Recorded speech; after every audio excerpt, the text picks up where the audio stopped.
Siapa tahu kalian punya teman, kalian punya orang tua yang punya anak, biar kalian bisa memberikan nafas bagi teman kalian atau bagi anak kalian untuk beristirahat sejenak dari informasi-informasi negatif.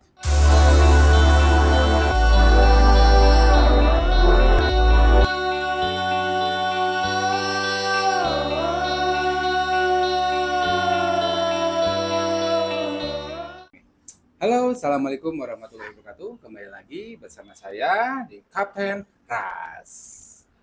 Pada kesempatan hari ini saya ingin membicarakan salah satu tema yang mana mungkin rekan-rekan yang ada di rumah pernah mengalaminya. Apa itu? Mood swing. Mood swing ini kenapa saya ambil dijadikan tema karena dalam 1 bulan ke belakang saya menangani kebanyakan anak-anak itu mood swing, perubahan mood ya. Nah, maka dari itu hari ini kita akan diskusikan tentang apa itu mood swing dan bagaimana cara mengatasinya atau menanganinya. Oke?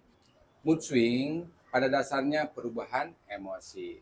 Pernah nggak rekan-rekan dalam 1 hari itu melakukan aktivitas, bertemu teman-teman, bertemu rekan, bertemu orang-orang yang kalian sukai, namun setelah kalian melakukan hubungan sosial dengan rekan-rekan kalian, pas pulang ke rumah nggak tahu kenapa, nggak trigger dari siapapun itu, air mata kalian keluar begitu derasnya tanpa kalian tahu kenapa terjadi seperti itu.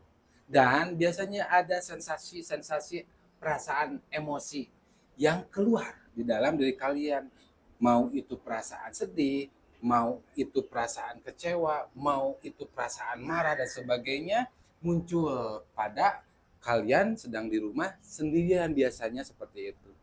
Emosi-emosi yang muncul dalam diri kalian, kalian nggak tahu tuh kok bisa seperti ini, kok bisa nangis dan sebagainya. Nah, hal yang seperti itu bisa disebutkan dengan mood swing, perubahan mood ya. Nah, kalau ada rekan-rekan yang ada di rumah pernah mengalami hal yang seperti itu tandanya alarm jiwa kalian bahwa kalian perlu yang namanya istirahat ya.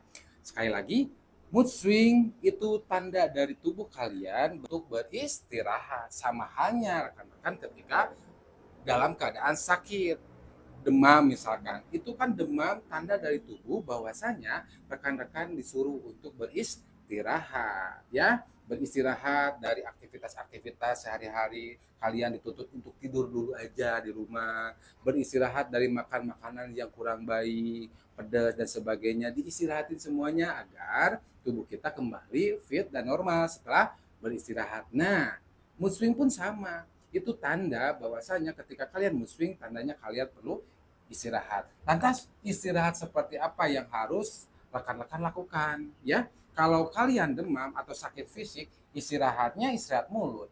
Istirahatnya istirahat tidur kan? Mulut kenapa? Kalian diistirahatkan untuk makanan-makanan yang kurang baik lah ya.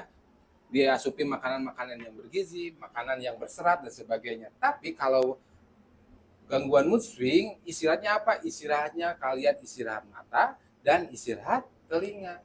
Kenapa? Karena yang namanya mood swing itu adalah ketidakmampuan diri kita menyaring informasi-informasi negatif kepada diri kita. Sehingga informasi negatif itu menumpuk di dalam diri kita dan di kemudian hari muncul ke permukaan tanpa kita sadari, tanpa kita tahu. Karena mood swing itu seperti itu, ketidakmampuan kita mengelola informasi negatif yang ada di luar. Contohnya ketika pagi-pagi bangun pagi kalian happy ya, ketika happy seperti itu berangkatlah ke sekolah, datang teman, ketemu teman dan teman itu langsung mukanya kayak yang sedih mungkin seperti itu. Kalian bercerita aja dan nanya kepada dia, kenapa sih kamu sedih hari ini?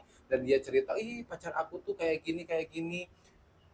Informasi negatif yang ada di teman kamu masuklah ke dalam diri kalian. Mungkin kalian tidak sadar pada waktu itu ya. Dan setelah itu masuk informasi tersebut biasa aja dan ketemu lagi teman yang lainnya, ada laki-laki misalkan kepada rekan-rekan dengan kata atau intonasi yang tinggi seperti marah-marah karena teman kalian itu tidak piket misalkan kan kayak gitu, dan kalian kesal sama dia. Nah, tambah lagi informasi negatif. Pas mau ke kantin kalian ngantri dan sebagainya, bilang ke teman teh, ih ngantri banget, capek, kesel dan sebagainya, ada yang mengeluh kepada diri kalian, sehingga energi negatif pada hari itu menumpuk di dalam diri kalian, sehingga pas pulang ke rumah energi negatif itu muncul ke permukaan. Terus dengan perasaan yang kalian nggak tahu ini kenapa bisa seperti ini kan, seperti itu. Nah, bahwasanya yang namanya mood swing itu tumpukan-tumpukan emosi di masa lalu yang mana menempel ke dalam diri kalian. Karena di alam bawah sadar kalian, alam bawah sadar itu tidak bisa membedakan mana emosi negatif, mana emosi positif. Enggak. Emosi itu bagi alam bawah sadar itu positif, baik bagi dia kan. Contoh hal seperti kalian menonton film horor. Pas kalian menonton film horor, apa yang terjadi? Takut, teriak-teriak ya. Dan ketika pulang ke rumah, apa yang terjadi? Lihat di rumah sendirian, merasa ada yang melewat. Ketika kalian nonton TV sendiri, merasa ada yang melewat di belakang. Kan kayak gitu, ada perasaan-perasaan seperti itu. Itu pada dasarnya emosi ketika pasca nonton terbawa ke rumah. Nah, itulah mood swing. Maka dari itu, hal yang harus kalian lakukan ketika mood swing itu datang, emosi negatif itu datang tanpa kalian sadari, itu tandanya alarm bahwa kalian itu perlu yang namanya istirahat. Istirahat mata dan istirahat telinga. Bagaimana istirahat mata dan telinga? Di stop dulu interaksi kalian kepada lingkungan-lingkungan yang mengarahkan emosi negatif kalian muncul. Seperti ketemu teman yang toksik, stop dulu, jangan deh, gitu lah ya. Ketika kalian menemukan teman yang selalu cerita, mengadu nasib dengan kalian, nah itu di stop dulu aja. Ya, katakan sama teman kalian, maaf ya, aku lagi nggak mau bercerita dulu, atau kalian menghindari aja dulu, maaf ya aku mau ke air dulu dan sebagainya. Hindari orang-orang yang seperti itu. Atau orang tua yang suka ngeluh misalkan ya, hindari dulu, maaf mah aku mau mandi dulu mah dan sebagainya gitu. Hindari dulu selama 20 hari, karena telinga dan mata kalian perlu yang namanya istirahat dari informasi-informasi negatif yang ada di sekeliling kalian. Tapi ketika kalian udah sembuh, udah enakan badannya, bolehlah kalian berinteraksi lagi dengan teman-teman kalian, orang tua kalian, mau cerita lagi, curhat lagi, gak apa-apa. Kalau misalkan kalian udah sembuh dan udah enak kan, seperti itu. Pokoknya selama 20 hari kalau kalian udah mendapatkan diri kalian tuh tidak nyaman, suka nangis sendiri dan sebagainya, itu tandanya kalian istirahat. Istirahat pandangan, hindari orang-orang yang toksik, yang selalu berkata-kata kasar, tinggi dan sebagainya. Telinga, hindari mendengarkan yang keluh kesah apapun itu, mendengarkan curhatan-curhatan yang bikin kalian galau dan sebagainya, hindari dulu. Mending menyendiri dulu, atau kalau mau main ke teman-teman yang tidak toksik, teman-teman yang ya hanya main biasa, nggak ada keluh kesah dan sebagainya, mungkin seperti itu. Dan ketika sakit pun setelah kalian beristirahat, dibantu dong dengan obat ya. Obat terbaik itu adalah makanan-makanan yang sehat kan, makanan yang bergizi, makanan serat, buah-buahan, sayur-sayuran dan sebagainya ya kan. Kalau mau dibantu dengan obat dokter boleh dan sebagainya. Nah, mood swing juga harus dibantu dengan obat. Bagaimana obatnya? Obatnya itu tadi melalui mata dan telinga tetap. Obatnya seperti apa? Obatnya kalian melihat yang tenang-tenang, yang indah-indah, yang menyenangkan. Telinga mendengarkan yang menyenangkan, yang tenang-tenang dan sebagainya. Terus selama 20 hari kalian dimasuki obat-obat yang seperti itu. Ketika ceramah pun carilah ceramah-ceramah yang tidak terlalu menggebu-gebu, memberikan ucapan kebencian dan sebagainya. Hindarilah dulu yang seperti itu. Tapi ceramah-ceramah saya rekomendasikan seperti Ustadz Hanan Ataki yang menyejukkan. Terus yang mendengarkan musik-musik jangan yang musik-musik galau dan sebagainya, mending musik-musik Korea lah ya, karena kita nggak tahu artinya seperti apa kan, kayak gitu. Yang penting musik-musik yang menenangkan, musik-musik yang menyejukkan, informasi-informasi yang menyejukkan. Jadi ketika kalian berselancar di sosial media, stop dulu hal-hal negatif itu, masukin hal-hal yang positif terus selama 20 hari. Itu obat untuk ketika kalian mendapatkan mood swing. Karena itu tadi yang namanya mood swing itu kan kumpulan emosi yang tertanam rapi, yang tersimpan rapi di dalam diri kalian, di masa lalu kalian sampai sekarang itu ditumpuk seperti gunung berapi, di bawahnya itu ada lahar panasnya. Lama-lama itu lahar panas kan bisa keluar, boom, kan kayak gitu. Bahkan bahayanya nanti ketika misalkan tertrigger oleh masalah kecil. Pernah nggak rekan-rekan di rumah kalian berantem sama teman, masalahnya mah kecil sepele, tapi emosi kalian seperti hilangnya harga diri. Nah, perasaan itu, emosi itu bisa saja jadi karena emosi-emosi yang terpendam di masa lalu kalian sehingga dikeluarkan dengan masalah kecil tersebut. Nah, maka dari itu, yuk puasa dulu. Puasa dulu penglihatan kalian, puasa dulu telinga kalian selama 20 hari karena diajarkan oleh Rasul untuk membuat sebuah habit baru itu selama 14 hari kan 2 minggu lah ya. Nah, kan 2 minggu atau 20 hari kalian beristirahat dulu dan diberikan obat yaitu informasi-informasi positif.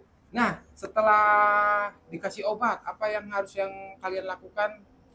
Yang selanjutnya, kalau fisik setelah sembuh, udah dikasih obat dan sebagainya, kan ada tindakan preventif ya, tindakan pencegahan. Dengan apa? Rutin berolahraga agar tubuh kita itu bisa beradaptasi dengan lingkungannya, dengan aktivitas kalian dan sebagainya kan. Maka dari itu olahraga pikiran pun harus kalian lakukan dalam ketika kalian mendapatkan mood swing. Olahraganya seperti apa?